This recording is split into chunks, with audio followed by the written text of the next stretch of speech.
Welcome to this United Collegiate Umpires video bulletin. I'm Dan Miller with two College World Series umpires, Jeff Henrichs and Billy Haze. In the interest of full transparency, this is pretty neat for me. With a lot of ground to cover, where I want to start is a phone call that you both collectively placed to Alex Scandalis in early August, following a change in our leadership. Billy, what was the purpose of that phone call? The purpose of the phone call was really to lend my support to the organization, because I felt that the organization had done so much for the region, and I just wanted to reach out, see how everybody was doing. It's an unfortunate situation, we all know that, but overall, one person doesn't make an organization. Just like Black and Blue, I'm just the face of it, but my organization is many parts, and I just felt that one individual's unfortunateness shouldn't detour from the overall success of the group. And I just wanted to make sure that Alex knew that, and that Alex could relay that to the organization, and that any advice, any help that I could be in moving forward. And honestly, the day that the call took place, nobody knew what direction or what focus needed to happen. But it just, for me, I wanted to be a voice of reason, and just to let him know that whatever I could do, and whatever advice I could give in moving forward, I wanted to be able to do that for him. And obviously, Jeff, there were, notwithstanding all those rumors and the like that were out there, you did have a conversation with us. You did have a conversation with Alex. What was it about this organization that you even got that far? Well, when you were asking Billy the question, Alex was on my crew. At first it was, we care. Billy and I have done this crazy camp stuff for a long time, and both of us enjoy the phone call when somebody calls us saying, hey, we got that. I'm one of the 10. I got it. And we enjoy that. And so Billy and I just started talking. What can we do to help? What's going on?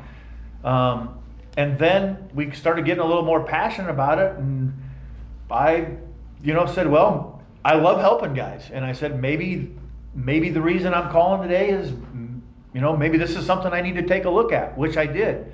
And, we had some serious discussions, and it's too bad that I live on the West Coast, but I think what it just all comes down to, that I want everybody to realize, is we care. Sure. We care about umpires.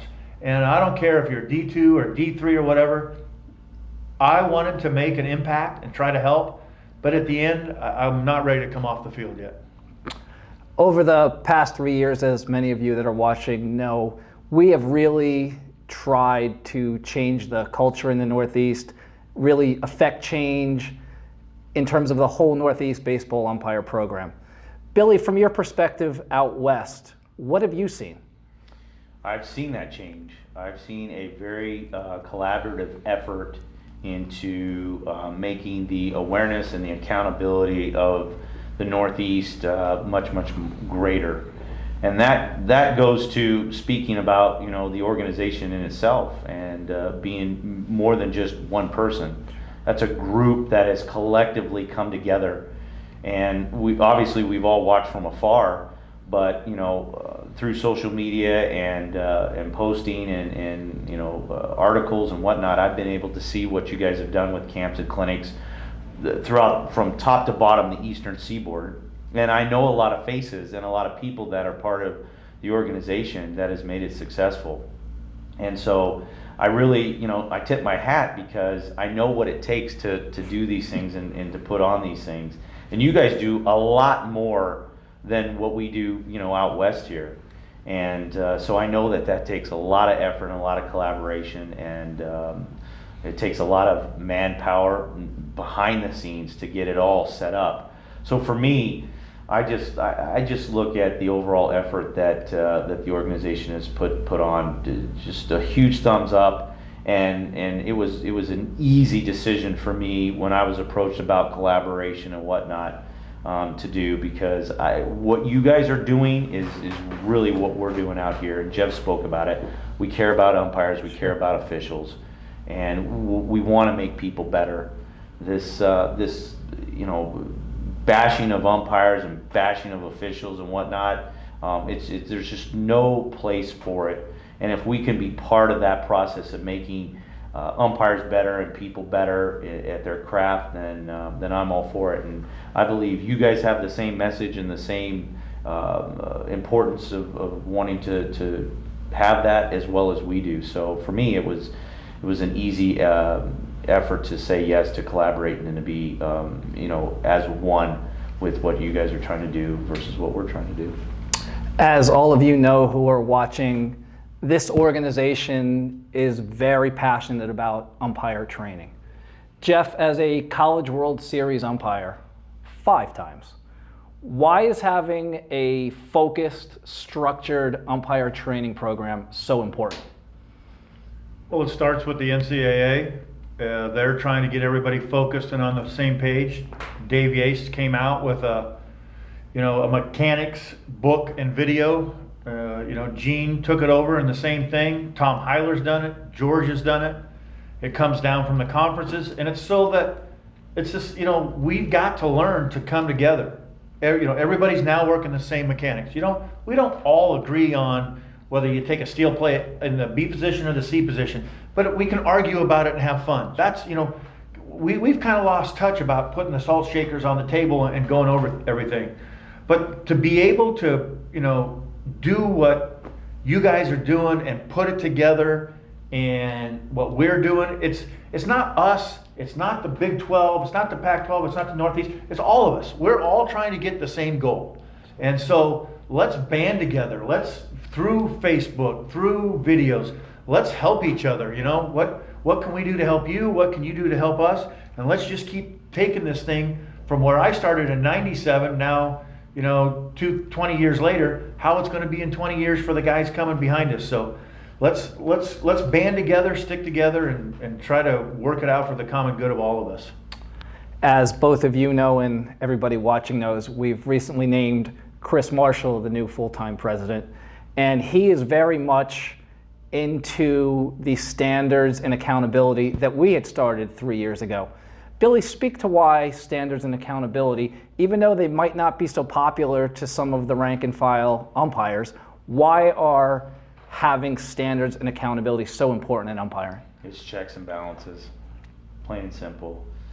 You've got to have a level of accountability that meets what the organization, what the group, the conference wants.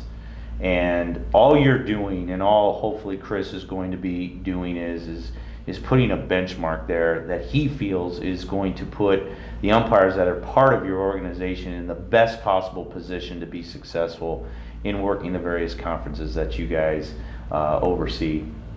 So you've got to be accountable. You've got to be responsible for your actions, and it's important that every organization has a level or criteria that they feel is a benchmark, a measuring tool to be acceptable. So, those things are all important, and I know from what you guys had to what you're going to experience now, and with Chris, I have a feeling that he's going to do a great job in relaying the message Sure.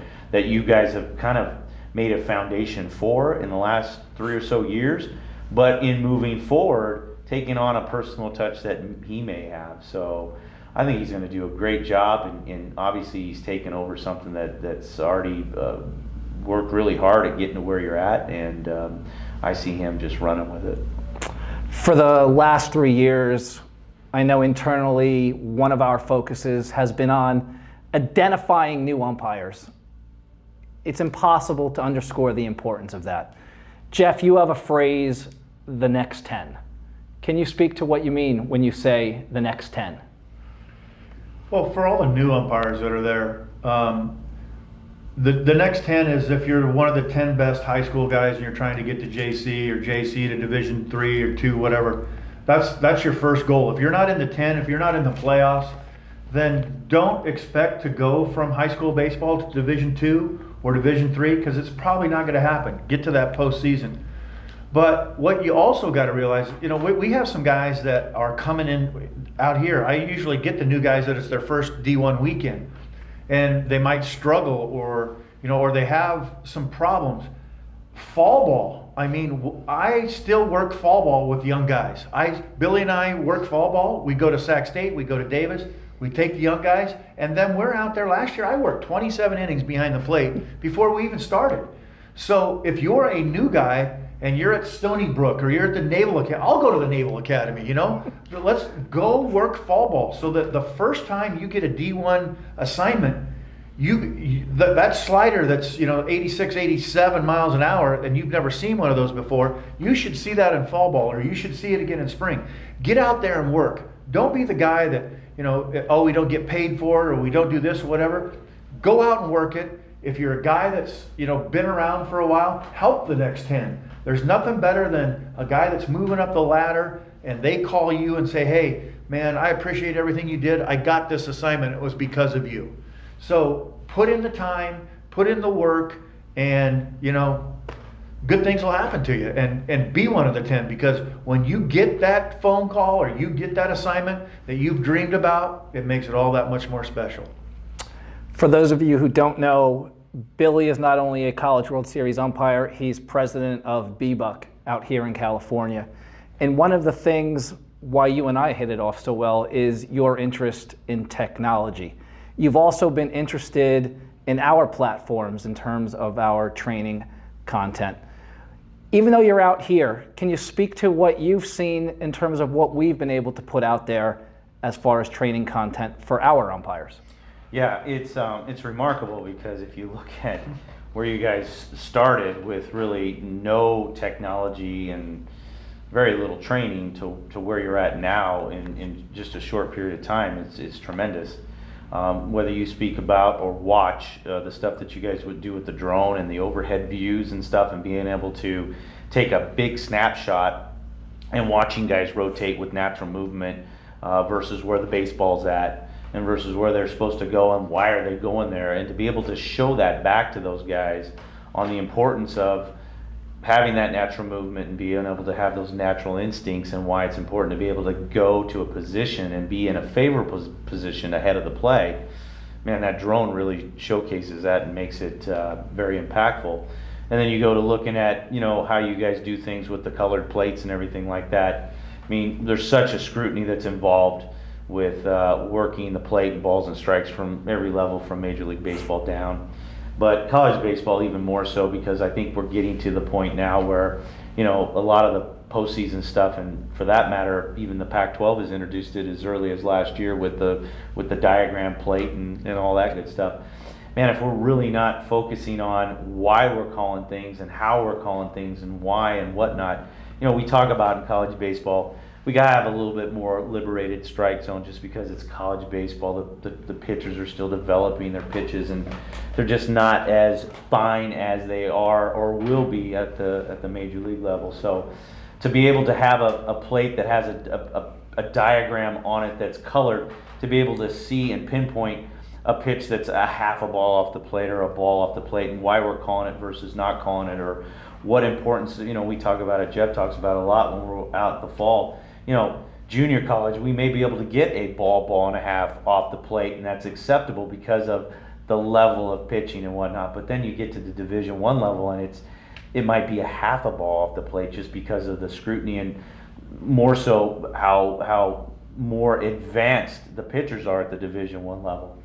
So your guys' technology and how you implement technology and how you bring it to your camps and clinics just adds an element that has just never been there before, and we're trying to implement that more, in BBUC, and we're going to have a drone this year that we're going to be utilizing and messing around with, and I'm excited about it, and I haven't even shared it with the staff, and the campers don't even know about it yet. We're breaking news. We're breaking news, yeah. So we're going to have that this year, and we're going to mess around with it, and we're going to give campers a different perspective, and there's so much more technology that can be tapped into, but I think we need to do it in bite-sized pieces and make sure that it's going to benefit, the training and the training and technology goes together, what we're trying to do. So what you guys have done out on the East Coast is just admirable, and we're going to start to steal some of your thunder with it and start to implement it, what we're doing out here off the West Coast.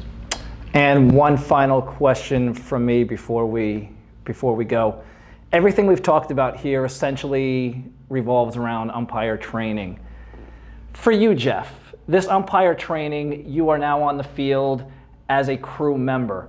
How does it impact you, whether you're working a 3-man system or a 4-man system, to be on the field with umpires that know exactly what they're doing? Oh, it's a big benefit. If you can work together, and if you can, for the new person, if they can be in the right position and they can be set and their eyes can be still, that's 95% of getting the call right. So, the training and getting the big games, everybody's nervous. I'm going to steal a little line from Scott Higgins. If it's okay to have butterflies in your stomach, just make sure they're all flying in formation. So if you can do that, and you can keep your eyes still, and you can have good timing and proper positioning, that's 99% of the battle. To just throw a little judgment in there and you'll be okay. So keep working hard. Maybe what one position that Billy likes doesn't fit me, so I might try something a little different. Talk about it, and be able in your post game to open up and say, hey, I was here, what'd you think of this? Should I have been here? And if somebody says this is where I take it, or that, try it and see how it looks. Maybe it might open a play up a little bit different. So big ears, make sure you're listening to what people are telling you, and then when you start seeing things the way where you like them, then stay there and get set and believe in what you're seeing. Before I close, the passion that these two gentlemen have and just their want to help other umpires is really fascinating to me. I could sit here and speak to you guys for God knows how long, but I appreciate you, Alex appreciates you, Chris appreciates all that you do for us, and really everybody watching appreciates that you guys are all about the umpire. And that's really what I think our goal is, and what you guys have said here today. It's really all about the umpiring. I would just like to say too, best of luck to you guys. Best of luck, Chris. Like I said, we talked a lot, and go out and have fun. Be brothers. Be united. Be one, and just keep getting better. And no trash talking. Stick together. Stay united, and enjoy the game. I mean, it's taken us to a lot of places that we've never been to, and enjoy it and have fun. Yeah, I would say best of luck to Chris, obviously, and the big, huge supporter. I'll be there anytime. I'm looking forward to headed to Orlando in a couple of weeks and to be there. I'm excited about that. But like Jeff said, if you don't have anything good to say, then just don't say it. We can become our biggest critics and our worst enemies at times, and what we're trying to do is make umpiring better, make each and every one of us better. I can't think of a single umpire that's out there that wishes for us to fail, or an umpire to fail, or to show deficiencies on TV or at any moment. I just can't believe that. But I do know that we have people that are out there that are always looking to be critical or to nitpick or whatnot, and I say to them, well, if you don't have a better answer, or if you're not putting in the time, or you're not making an effort, you really don't have a leg to stand on. Me and Jeff and a lot of guys, there's a lot of people out west here that really are passionate and really care about making umpires better, and I think a lot of guys tend to not do it because of their own insecurities about their abilities, or abilities on the field, and their abilities to lead people. We don't have those inaccuracies, at least the two of us don't. And we look at that as a strength. And we look at everybody as all comers. And we want the opportunity to work and be on the field with you. And sure. Since we started Black and Blue in 2010, we've had the opportunity to have a camper come fresh. And we're now working with them. And there's nothing better than that. That is a huge compliment to what we're doing. So for you guys, continue what you're doing. Continue to stay the path.